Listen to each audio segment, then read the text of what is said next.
The Long Road by Wolfland. At 8 o'clock sharp the next morning, it was just as the tailor promised, and Stephen opened the door to his chambers to find the finished suit that was to be his official champion's attire, and two overly chipper stylists. They urged him to hurry and get dressed so any alterations could be made if necessary.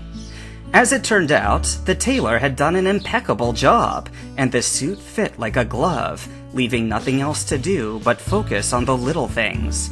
The pair of sutopolins had fiddled with so many small adjustments, buttons here, a crease there, straightened that cuff, that Stephen had nearly been afraid to move, let alone sit down to take a break.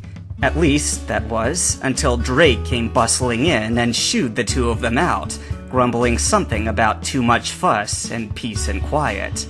So, after one final lesson from Hoenn on how to tie a cravat, which he was sure amused Wallace to no end, Stephen found himself alone again, standing in front of the full-length mirror in his suite. With a sigh of relief, he ran a hand through his hair, which amusingly had caused Wallace to huff and throw his hands in the air in defeat during one of their earlier styling sessions. It was rather haphazard, and had been for as long as he could remember. Thankfully, Wallace had left it alone after that, and he was happy for the brief respite from fashion scrutiny. There would be plenty of other scrutiny when he was up there on that stage. Mercifully, Drake had said he wouldn't need to prepare any words for this announcement. The speeches would come later, and for that, Stephen was grateful. He was sure that there was no way he would be able to choke out anything coherent in front of such a crowd, but there was no sense in getting worked up now. It was still hours before the announcement, even if he had to be ready well in advance. So, rather than sit and stew in his room, he figured some fresh air might do some good, and hefted his suit jacket from the nearby stand before shrugging it on and meeting his own gaze in the glass. His eyes went wide as he swept over his reflection in equal parts incredulity and awe. Wallace had been right. He looked so different. Not that he'd never worn fine clothes before, but there was something else. Something that left him barely able to recognize the person staring back at him. Thinking back, it had been a while since he'd last looked at himself in the mirror. Really looked. Deep down, he felt small, still wet behind the ears, and part of that was true, but the image staring back at him looked nothing like that inexperienced trainer who'd nearly lost his only Pokemon mere months into his journey. That trainer was long gone. This was the face of someone who belonged here, at the head of the league. He wasn't the loud and flashy dragon tamer of Johto, or the grizzled Navy veteran who'd probably been battling for more years than he'd been alive. No, he saw someone else in that reflection, with a determined gaze and a quiet command that spoke volumes without a word. Sharp, sleek, and serious, just like the team of powerful Pokemon at his side. And for the first time, Stephen truly felt like a champion. Checking where his team of Pokeballs sat on his new belt one last time, he drew a deep breath and headed out the door. Somehow, in the blink of an eye, the rest of the morning was gone. A quick glance at his watch showed the press conference would start in less than 15 minutes. Except that, for as quickly as the day had gone, the wait now was agonizing. Rather than sit patiently, Stephen took to pacing the small green room where he waited for the elite to come and usher him to the conference. Hands jammed in his pockets, he found himself fiddling with his mother's ring. Perhaps she'd be able to offer some guidance about what the future held in store. Who was he kidding? It was all his father's story anyway. He couldn't even remember what she sounded like. But as he turned the ring over, twisting it round and round, he did have some new voices in his head that offered words of encouragement.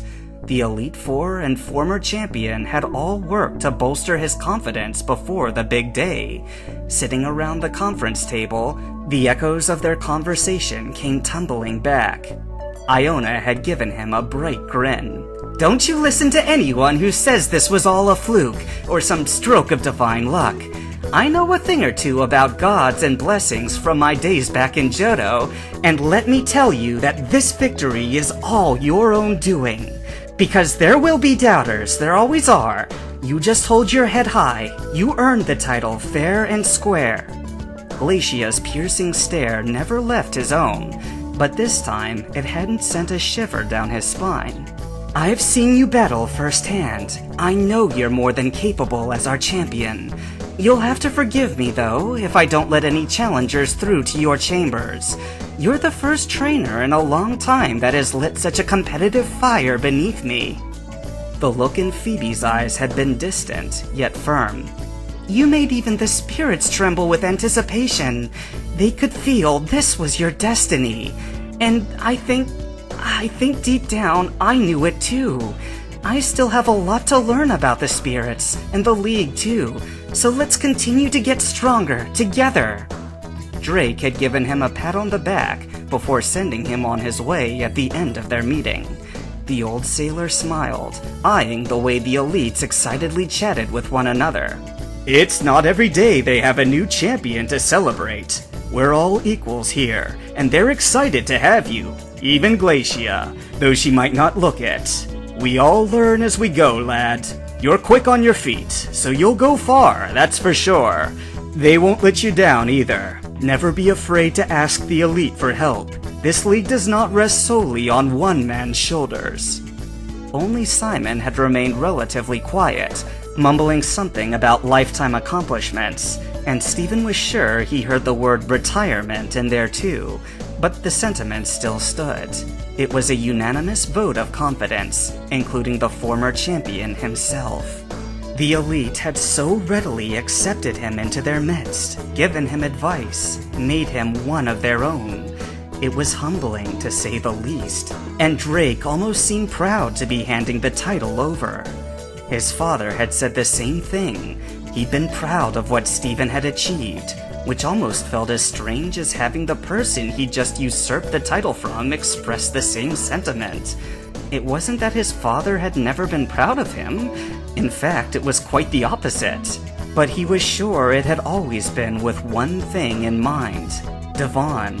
So to hear the words of praise and have it not be about his father's company, it felt good, but odd.